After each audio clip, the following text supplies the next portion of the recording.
Welcome to the Amazon Legends podcast, where we have real stories about making it big on Amazon. Our guests are CEOs of large companies and entrepreneurs who became powerful sellers, also experts specializing in helping sellers, and both former and current Amazon employees who will give us an insight from behind the scenes. Here's your host, Nick Urison. Welcome, everybody. This is another episode of Amazon Legends, where we have a true professional. And we have Michael Anderegg today. Michael is the head of e-commerce channels at Ethos Preparedness.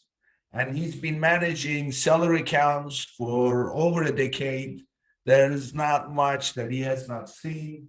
He's the go-to guy for anything that is to do with Amazon, as far as individual moving parts and the big picture strategy. So there's going to be a lot that we're going to be asking Michael, and I'm sure we'll learn a lot. So his company, Ethos Preparedness, actually started in 2013, and they specialize in all things related to organizational preparedness for organizations such as hospitals, schools, enterprise, shelters, and others.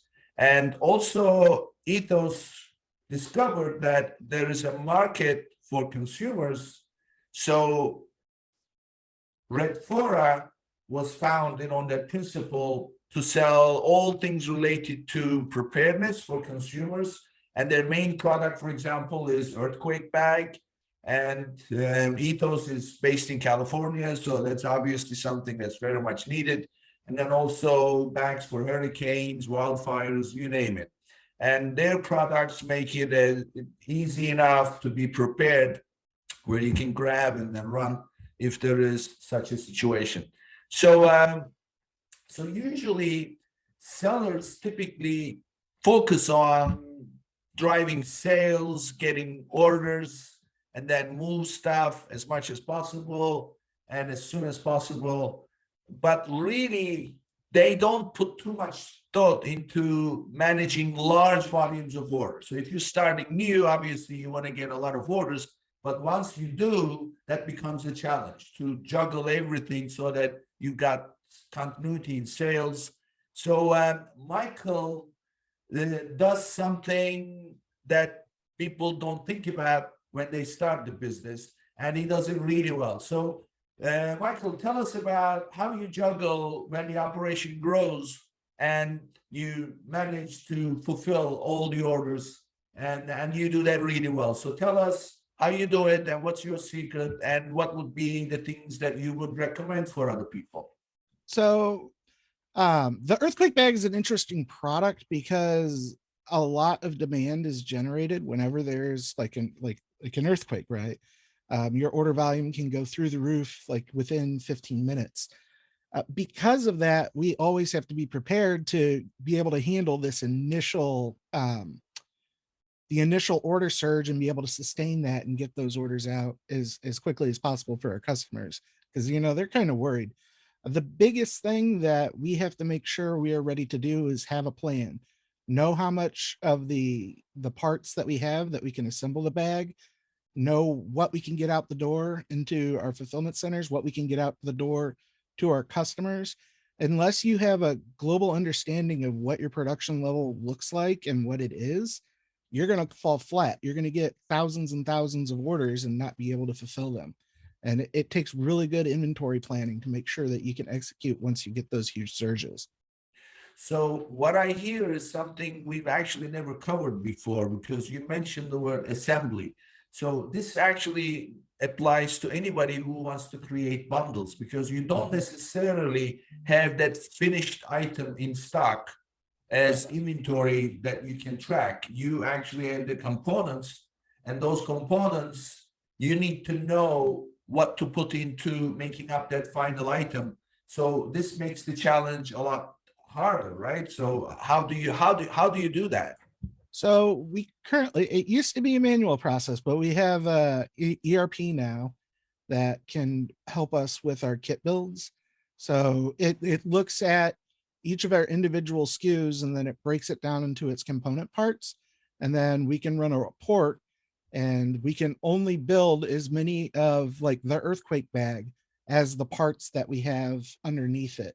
So making sure it's a sourcing thing too, because you have to make sure you have all of the little pieces that go inside it constantly, like either on its way, or you have a healthy safety stock of it, just so you can push that parent product up and get it out. It's a lot of work, but it's rewarding. Yeah. So as far as this guys applies to everybody. For example, if you created a a value pack of like 6 of this and 6 of the other, or 3 of this and 3 of the other, and you've got different variations, then you make up a bundle. You really don't have that bundle in stock at all times. You have the individual components. So what Michael is talking about is extremely important. So you need to really have, bottom line, systems in place, right? You can't do this manually and then scale. Right. So I've seen a lot of sellers in the past try to differentiate themselves, especially on list ASINs that are already out there, by creating multi-packs for things. And that can create a huge headache, even if you have like 100 of an item. Say you get 75 orders for singles, and then you get 50 orders for 3-packs. You still have to fulfill those orders one way or the other. And unless you know or have a system in place to where you can deplete that stock of the multi-packs that is taking away from those singles, you're going to get stuck with open orders that you can't fulfill until you restock or source those things. Yeah, it just adds another dimension. Like I always advocate to my clients that, create a parent and then create packs or bundles under it. So that way you can drive your traffic to the parent, which saves you a lot of advertising dollars. and then, you have multiple options for the customer to buy. So you can increase your conversion or at least maximize your revenue. But that then starts, puts you on a whole different challenging path to be able to manage this. So you highlight that. I don't think many people think about it. Yeah, and the whole parent-child relationship with especially advertising on Amazon is a godsend, right? Because can you imagine having to run campaigns on like you have one item that's got so many different variations, but you have those all listed as an individual item. Yeah. I couldn't imagine how much that would spiral out of that's control. something that a lot of sellers that are just starting out and they they just click around, they open their seller account, and the next thing is they're listing their items. They don't think about these things. They don't even know, unless they are selling products that needs that kind of capability where you have like different colors, different sizes, like shoes and shirts. Then they look for it. But ordinarily, they don't look for such things to create value packs and things like that. So very important. So that rolls into an inventory challenge. You mentioned ERP. So tell us what ERP is and which ERP system are you using? So ERP is an enterprise resource planning software, and it's basically what you run your entire business on. So it can be something as simple as, say, like QuickBooks, which I wouldn't classify as like a full-blown ERP, up into like you've got your Sages and you got your Dynamics or Microsoft Dynamics, NetSuite, things like that. But it basically combines like order management, warehouse management, production, everything all into one big bucket, and lets you get a global view of what your business looks like, from production to shipping to your sales to like personnel and operations, like all in one place. And as a company scales, you want to make sure you keep all of these things in mind and have it visual or like right in front of you, because it makes forecasting and planning a lot easier, because you know what your labor force looks like, you know what your pipeline looks like when you're planning for like Q4, right?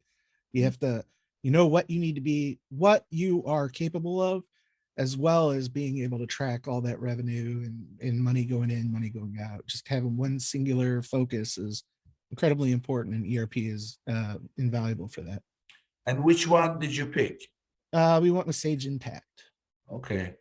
So what you put there is is extremely important. So what happens is, especially small businesses, when they first start, they've got QuickBooks for their accounting, they've got Shopify for their website, and then they have Excel typically for downloading, looking at reports, and then suddenly, they sign up for this SaaS program, sign up for that SaaS program. They have to get some kind of an order management system. They initially run off of Shopify, but it pretty quickly.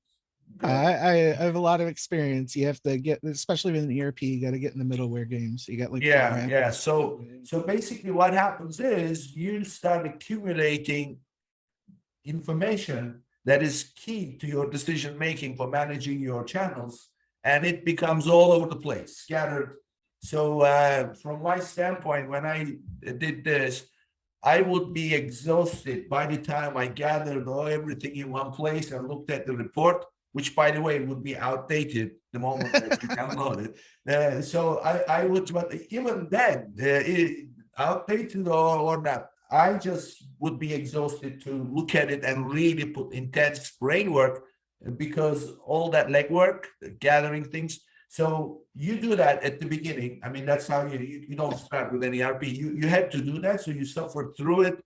But in order to scale, there is no question that you have to go to an ERP, because ERP will put everything under one roof and give you one overall view of what your operation is doing, because you run the operation by those metrics and the data that is reported. Yeah, I mean, this is, again, a lot of people don't appreciate it, and then they just start to wing it. And what happens is, by the way, I've also seen, if you just wing it, because it's not cheap to go to ERP, right? Yeah. It takes time and a lot of money. Time and money. Yeah. So, and we're talking like 6 digits, low 6 digits. So when you don't do that, and then you just keep winging it, ultimately everything comes crashing down, because it's impossible. You won't see things, you will make wrong decisions, you'll buy too much inventory or too little inventory at best. And either way, it's not a good way. So for every decision maker, there is a time they say, okay, we're moving to ERP. So I will say on that, like you said, we have the data, you have everything like that you get, you're doing it all manual. A lot of times e-commerce sellers look at the value that they're getting in is the money coming in from their deposits, right? You're also getting incredibly valuable customer information, and being able to keep track of what products are popular, like just anything marketing, that data, that sales activity data is incredibly important, because you don't want it to fall by the wayside. That's valuable market insight right there. Yeah. Well, I mean, what I find always as the first thing to look at and stay on top of for every settlement report is, what is the, once the dust settles, you post everything to where you're supposed to post, which most people don't in the first place. They just book the net deposit as their revenue, which is the wrong way to do it. That your cost of goods sold, your gross margin, you need to know at all times and real time, for every dollar that you sell, how much of it is going to buying the merchandise, because that's the top layer in your bucket, and the rest, even if you save money, which you can't really save too much money in the other costs. It's like Amazon commission is fixed. You can't change that. Your shipping charges, you can't really change that much. You can negotiate rates maybe. If you're doing FBA, it's fixed anyway. So, but not to know what your gross margin is, that's really deadly. It can actually take you down. And when you have a more advanced system, you can get into like average costing as well, right? So purchase pricing is not uniform. You can roll it all together and still get a good overall perspective of what your margins are. Great. Right? So by the way, how do you manage the Amazon analytics, like to track because these are your own listings, conversion is key. And from what I know, at the time, everything is, it's business reports. You have to download them and then you have to look at it. So how do you manage that? And are you feel that you are able to effectively use the Amazon Analytics in general? So our marketing department handles a lot of the analytics side of the business, but basically, like you said, it's a lot of manually getting that stuff out there. But we do use a platform called DataBox, and we parse all the information and load it into there. And we also add all of our information from the Red4 website, any of our referrals. So like any of the PPC stuff that we do, or like anything that drives that funnel, we pipe into DataBox. And have you ever heard of DataBox? Yeah, I have not known. It's like a data visualization platform. So you can slice and dice all the numbers together and have like one window, like a gauge cluster of a car. And it just spells out like exact like market trends with plots and charts. And I see. it makes it incredibly visible. And you plug the data into it manually? We have, so DataBox does have import or like functionality that integrates within Shopify and some Amazon, and then others it's just a matter of a spreadsheet that we just add to Yeah. Google Docs and it Okay. parses it. Yeah, and of course that's key, right? Because that shows you what's going on with your listings. Yeah, it's amazing for like just getting a visualization of what your sales look like. Yeah. And Okay. So obviously you're shipping products that need assembling. So how do you deal with Fba Fbm models? So what works for you, and give us your thought on some best practices and recommendations on when to use and how best to use each model. so staying within your IPI, because Amazon's really pushing that right now, is incredibly important. One thing you have to take into consideration is, especially when you're designing a product or about to launch a product, is does this make sense to even have it in FBA?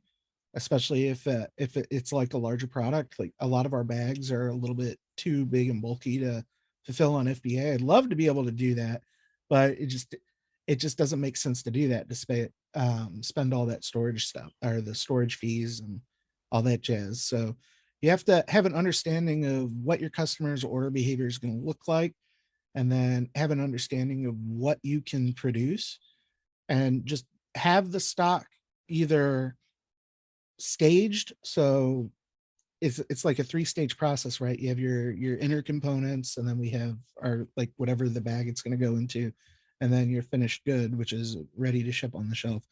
And being able to stage those and have a production in-house to be able to fulfill those, each of those steps, is important. And then the other aspect is you need to have awareness of what my run rates look like on this SKU. So if I know this SKU sells X amount of units, I know it takes average X amount of days to get something checked into FBA or into a 3PL if you use it, or what the workup is to get that put into finished goods so we can do FBM. You know that you never want to drop below that limit, and you want to have something either on the way or in production, like in between that, and being able to establish what we are comfortable with having in stock at any location at any time, it is paramount, right? Because we can get like a major surge of orders that come in, and we're going to run right into that safety stock limit. And then you have to strategize with how are you going to treat these orders? Like, yes, I ran out of FBA. I'm going to have to swap to do an FBM on this. Do I have the inventory to do FBM? I have this in finished goods. And then it becomes like setting shipping lead times, you know, what my production is going to look like. You need to have that visibility on what your warehouse or what your production can actually do before you can like 100% dedicate to like, especially a high moving SKU. Does that answer your question? Yeah. So I've got a couple of follow-up questions, but first, what I'm hearing is, usually when you have inventory, you have like a reorder point that you set for each item. So you are saying really you have another almost like a reorder point based on the order flow, where you start to prepare for a shipment because that's what's going to be needed. And your reorder point for inventory, that comes next, because those things will work together, right? So if you keep preparing, so to speak, for, I should say, staging for shipping out, because your order flow rate is going up or down, whatever, you are drawing from the existing inventory, which will then trigger your true production reorder point or purchasing reorder point. Right. So you have two different order points to really stay close to. That's what I hear. Yeah, you have to, it's easier and more efficient to have production at working at like a standard clip than all of a sudden having a huge surge of activity. Because then you can run into issues to where you have to hire like outside help or have everybody in the building working to get these orders out. So just establishing what that pipeline looks like is incredibly So important. what I wanted to ask, I mean, we this comes up quite a bit, and a good practice is never to rely on FBA only, also have FBM. But as far as the mechanics of it, how does it work? So you have one listing and you are the seller on it. How do you go from FBA to FBM? Do you create another listing, or do you just switch it from FBA to FBM SKU? So you can list, as long as it's not active, you can list on your same ASIN twice as long as the SKU is different. So the way I've done it is I have in our ERP, because we're tracking it as two different units, right? The final assembly is going to be FBA with the FBA label and everything on it. And then I have like what our standard listing is the exact same product packed exactly the same way. It just has a different inventory sticker on it. And as soon as that FBA will sell out, then I'll make active the standard ASIN that is self-fulfilled. That way I can take advantage of both. Like once FBA is gone, bam, this is listed with seller fulfilled prime. We're good to go. We don't drop our prime badge. It's just making sure these things aren't both on at the same time. And both of them, both FBA and FBM listings will have the same UPC. Yes. Right? And but you're using the same ASIN. Yes, the same ASIN, different seller SKU. Yeah. Okay. So that makes a lot of sense. And the other thing that you mentioned is the cost, right? The cost of the shipping cost. So your pricing may in fact be different if you switch to FBM, right? So you should always, when you're running the e-commerce business, have an idea of the margin that you're comfortable with. And especially when it comes to a lot of customers expect standard pricing, and especially like in a hectic, like really popular situation, I think customers might get a little bit turned off to see that the item that they were about to order sold out, but now it's $10 more expensive or like X amount more expensive. So being able to have that uniform like price is important. You, like you said, you just got to be cognizant of what your fees are and if you're comfortable of holding that price constant at the same time. There is one more thing that's very important, because this kind of can lead to major disasters or can keep you going without any problem. And that is what's called the fulfillment latency rate, right? So when you create a listing that you are fulfilling yourself, there is a field that's called fulfillment latency. And that basically says how many days before the item can be shipped. So if you don't have that, a lot of people want to show in stock. So they don't, or they just don't pay attention to it. And then the system will apply its default, and that default value will show in stock. And the next thing is Amazon is tracking, okay, when you said you were going to ship, and if you were late, then immediately your late ship rate will go up, right? And then, of course, once your late ship rate goes up, your on-time delivery rate will go up. And then so it just becomes, and then that leads to negative feedback, return, refund, right? So that one little number, if you're not paying attention, that can really burn you. Oh yeah. You have to, especially like peak surges and like when Amazon's mysterious beast. You could have a product that you didn't expect to blow up and be like the next greatest thing. And that little field, like what your production days look like, can make or break you as a seller. You need to make sure you do that properly. So you need to have a game plan in place to make sure, yes, I can meet that one business day like turnaround. Like that's what my time is. But if you know you're going to have delay in production, or you're going to need to give your warehouse a little bit of time to kind of catch their breath and calm down and get ready. And you can always update that field and add like one to, I can't remember what it is.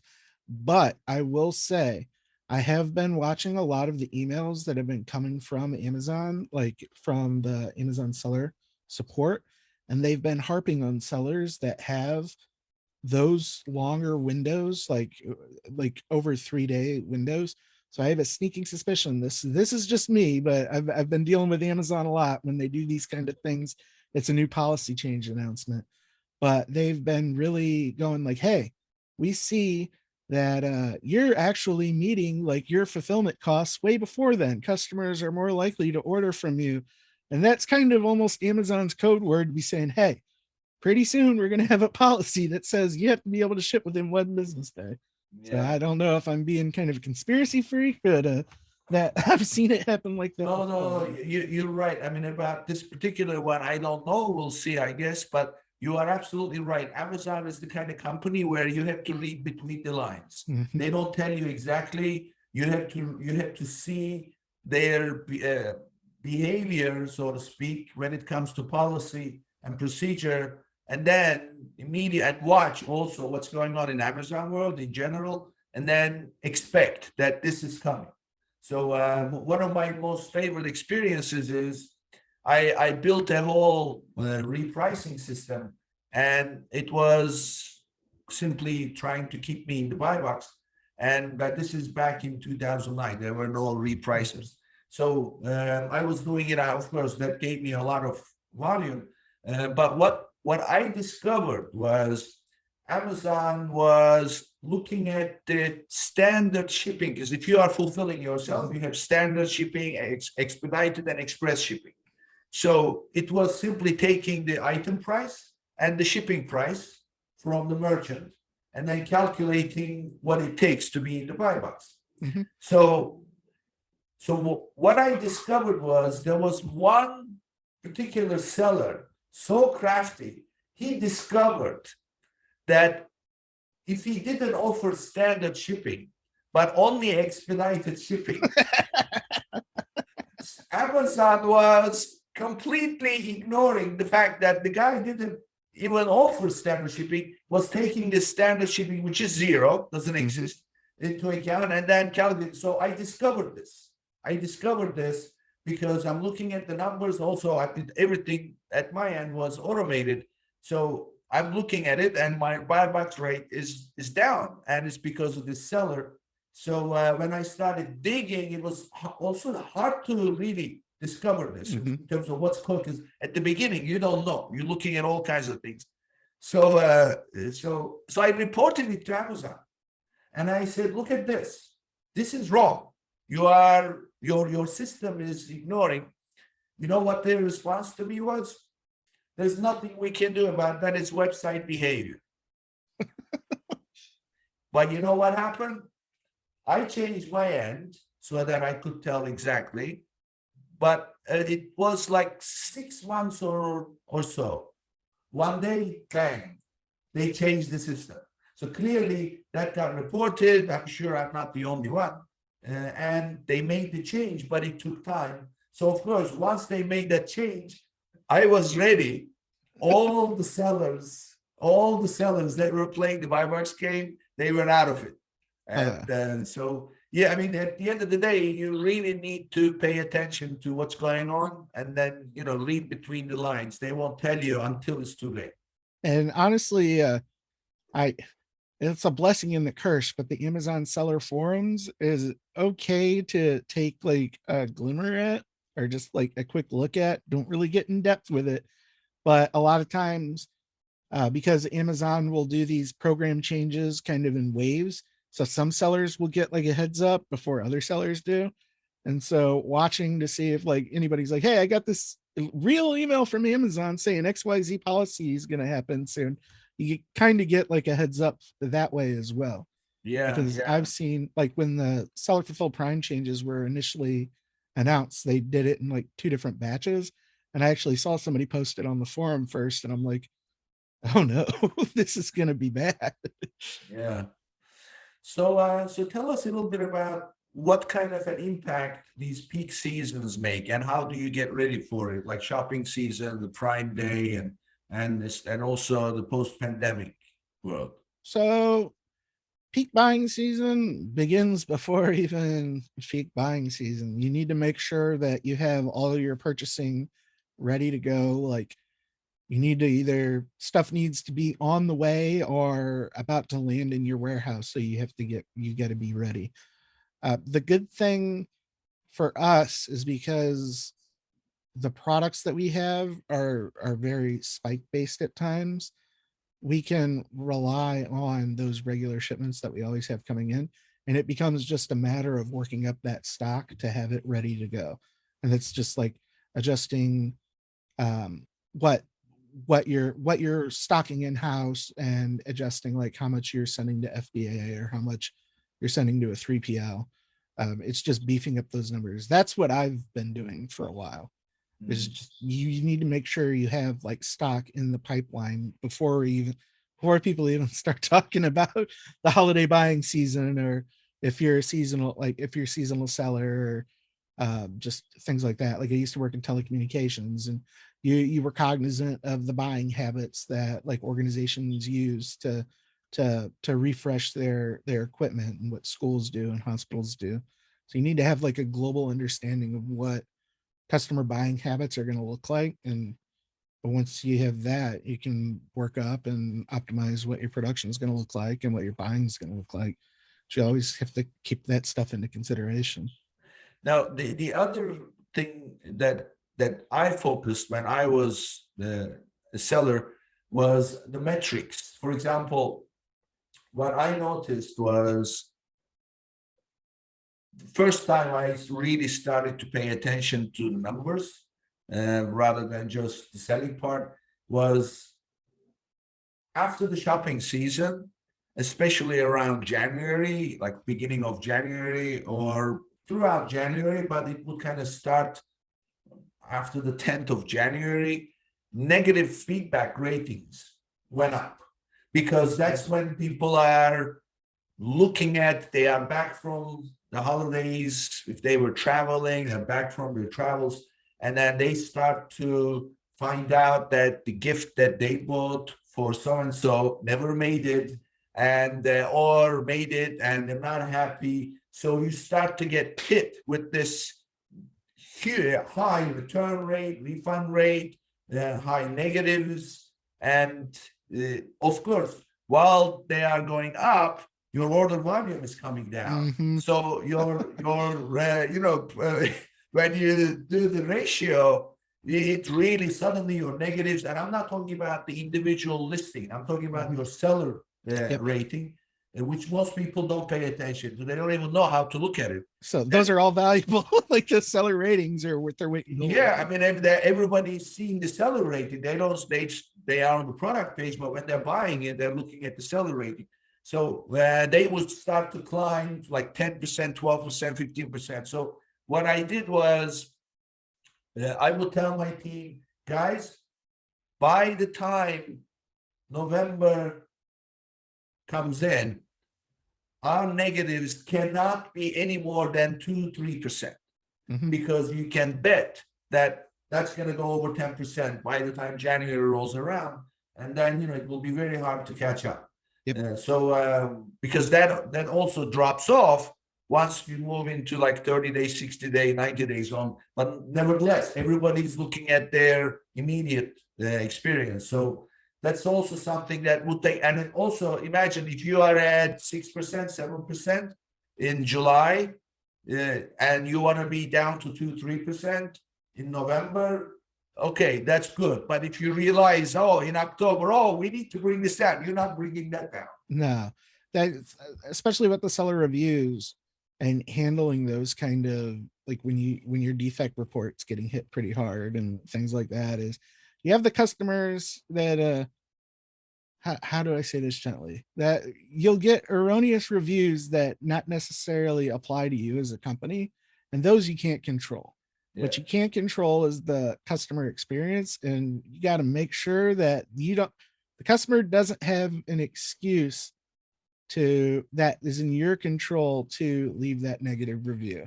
Yeah. Well, that is actually a good trigger for me to ask you.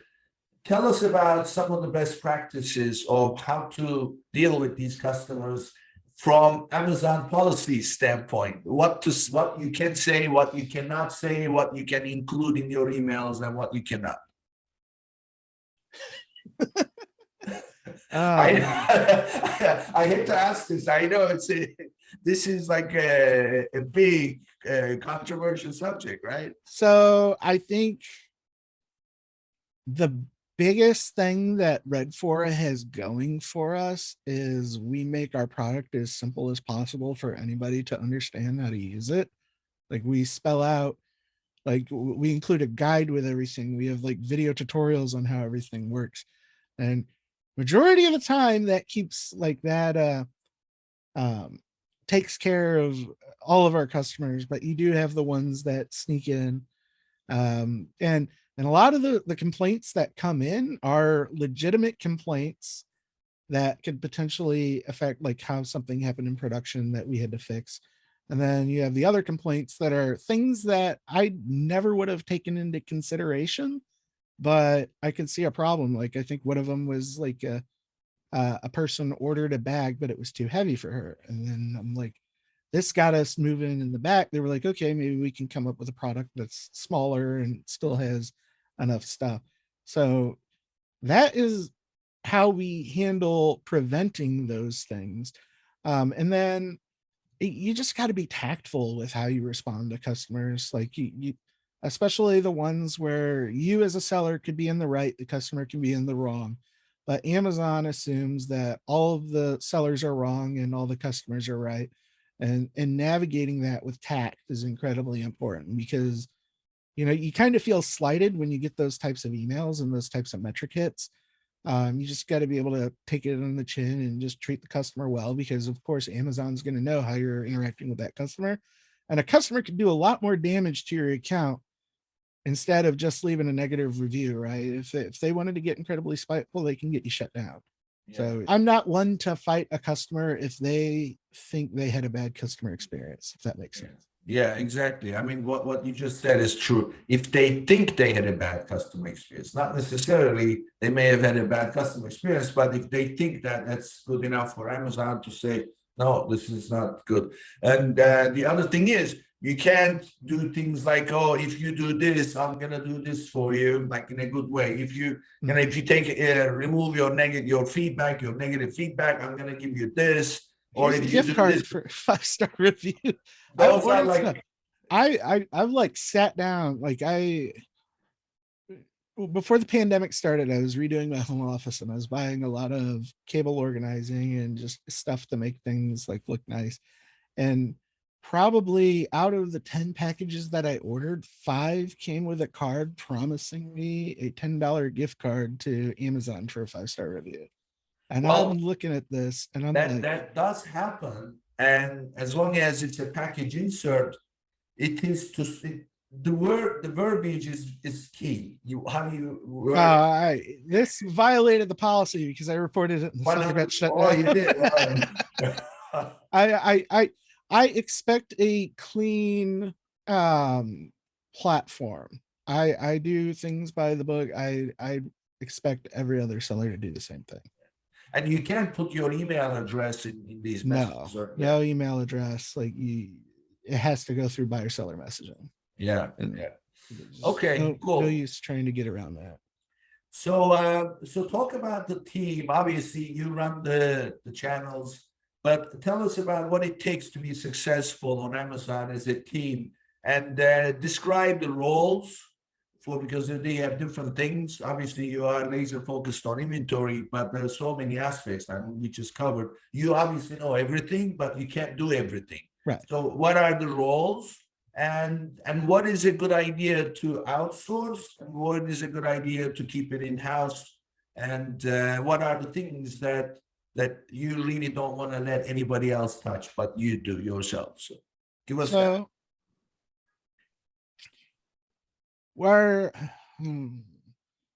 because because Red 4 is a brand operated under I wouldn't say a larger company, but like a company that deals more business to business versus business to consumer, we can kind of take advantage of that because we have like an accounts payable person, we have like a finance officer, we have a CEO, we have a marketing department, and we have operations. So we have can I use names or? Sure. So we have Josh. He's head of operations and warehouse, right? So he's in charge of staffing back there and getting products ready to go out the door. And then we have Megan. She's part of our customer service, but she does a lot of things for Red 4 as a brand, and she is fantastic dealing with customers. She can talk anybody off a ledge. And, get that good review, even if they return the product, they still left us 5 stars. That's awesome. Steve, he's in finance. He's basically the one I have to keep happy with the sales and everything. And Derek, he's our marketing manager. He works with Alina, and both of them get me all the copy that I need for my Amazon listings and all the images, all the PDP, everything that I need. And then Charles, he's the CEO. He is amazing, and he's got really good forward-facing ideas, and that's fantastic. And then I slot in with my breadth of experience on selling not just on Amazon but other shopping platforms, and my expertise on like understanding customer behavior and ordering and the logistics behind getting stuff to Amazon or getting things from us into the customer's hand. A lot of that is stuff that I touch, but the cool thing about it is we like to cross train essential duties onto other employees. Like I said, we can be spike based at times with our sales, and that you're going to see 1,000-fold increase in what your order velocity is. And with those inbound orders are going to be customer questions. So everybody needs to know how to be able to handle customer inquiries and handle things like that. And us being a small team and knowing each other really well makes that process so much easier. Like, So I mean, but this is ultimately your show. You are in charge of it. You are the one who answers the tough questions about performance in general, whatever the case may be, right? That's basically you. yes, because the personal division, the e-commerce performance rests on my shoulders, basically. So what I've heard is this: somebody has to take ownership of the channel. Mm-hmm. That person has to be aware of everything, every single moving part, and the performance of it, good or bad. Mm-hmm. And then you have to have somebody in operations being primarily fulfillment of it. Fulfillment and production. Yep. One person in charge of customer experience. We call it CX, customer experience person, and that person is responsible for all those performance metrics that Amazon tracks. Customer communications. Well, obviously, you need to be intimately familiar with Amazon policies. Like if you send one message back and then you put your email address, that's not good. It's all asterisk. Yeah, it may be well intentioned. It may say, we value customer service. Therefore, if there is anything at all, email us or listen. That's it. You're done. So one person customer service. And another one is in finance, so making sense of that incredible maze of settlement report transactions, so that you can see real numbers. And another person or another role is content, which is key to driving business, right? So right there, there's several roles. And for anybody who is thinking, I just want to sign up for an account, and this is not really working. I do this, the wife does that, and the kids do that. It can get you a few orders, but it's not a serious business if you want to grow it, right? Yeah, the growth is the key. You can do it yourself, but don't expect like exponential growth. And I think a lot of new sellers kind of fall into that trap. Yeah. And if, by the way, what I say is you can absolutely grow working that way, but you're going to jeopardize your whole Amazon account because they'll shut you down. When things will go wrong, when you are really not doing it as to the standards that Amazon expects, they'll shut you down. They don't really care. Yeah, and I would also say, like, if you're doing everything yourself, you run the risk of missing other opportunities on Amazon. Because Exactly. you're so in the weeds handling like every single little thing that you can kind of put blinders on and not see how Amazon as a platform is changing. So if you could wish one thing for Amazon to change in their policies, what do you think that would be? I wouldn't necessarily say it's a policy change. I would say it is I wish Amazon had better customer support for our seller support. Sorry. And we had we were working directly with an Amazon account manager previously. Like, they had this service and you pay and you'd have somebody that you can talk to on a regular basis for support. And even she said that Amazon support is so siloed and Amazon like account health is so siloed, there's not much anybody can do for anybody over there. I think if they really wanted to take care of their sellers on Amazon, they need to beef that game up. There needs to be like a faster turnaround if like something happened to your account, like the Amazon bot misclassified you and you're fighting the catalog team to try to get you moved back to where you are and where you have to go through escalations. It's kind of like shouting into a black box. So if they could really increase the quality and turnaround of the communication they give to sellers, that would be fantastic. Great, great. So, Michael, this is pretty much all I wanted to cover on the Amazon subject. So, as far as Michael Anderegg, who is Michael Anderegg? What do you do? How do you decompress once you take some time away from all the work, or you go home in the end? Where do you live, and what are the things that you do in your free time? Tell us a little bit about yourself. Well, I live in St. Louis, Missouri, and basically for fun, I like to do improv comedy. So like I'll perform on stage. I don't know if you've ever seen like this show, Whose Lines Is the New Way? Or, Oh yeah. so I'm a graduate of the improv shop program here in St. Louis, and I've performed on stage there many a time. I also do photography for the Compass Improv. Whenever they do the Compass Improv Festival, I'll do photography. Photography is one of my bigger hobbies. So you'll catch me out taking photos or with my dog. So stills, not video, right? Right. I'm trying to get into video. It's just the equipment investment for it is a bit much versus still photography. Yeah. So it's one of those things. I have the pieces to put a video rig together and just need to sit down and do it and figure out what do I actually want to record. So I also understand you're a dog person. Yes. Yeah. She's in the other room being quiet. What kind of a dog?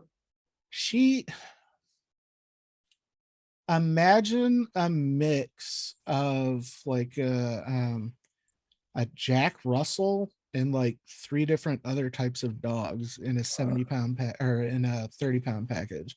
Okay. That's cool. What she is. She's interesting. Her name's Maud. So, so tell us about where people can find out more and how people can find you personally and company, and give us some of the essential contact info. So you can find our products on redfora.com, redfora.com. We also sell on Amazon. If you need to get in contact with us, contact@redfora.com is an excellent way to get to us. It goes to everybody in the building. Also, I'm on LinkedIn, so if you want to connect, you could definitely catch me there. Great. So we'll post all your contact information on our website under the episode. So if anybody wants to reach out, they'll be able to get there. So if they do, obviously, I'm sure being the experienced person, you'll be able to help anybody out. So another episode comes to an end, and thank you, Michael, for your valuable information and the experience here that you had with us. And that's it, everyone. See you on the next episode.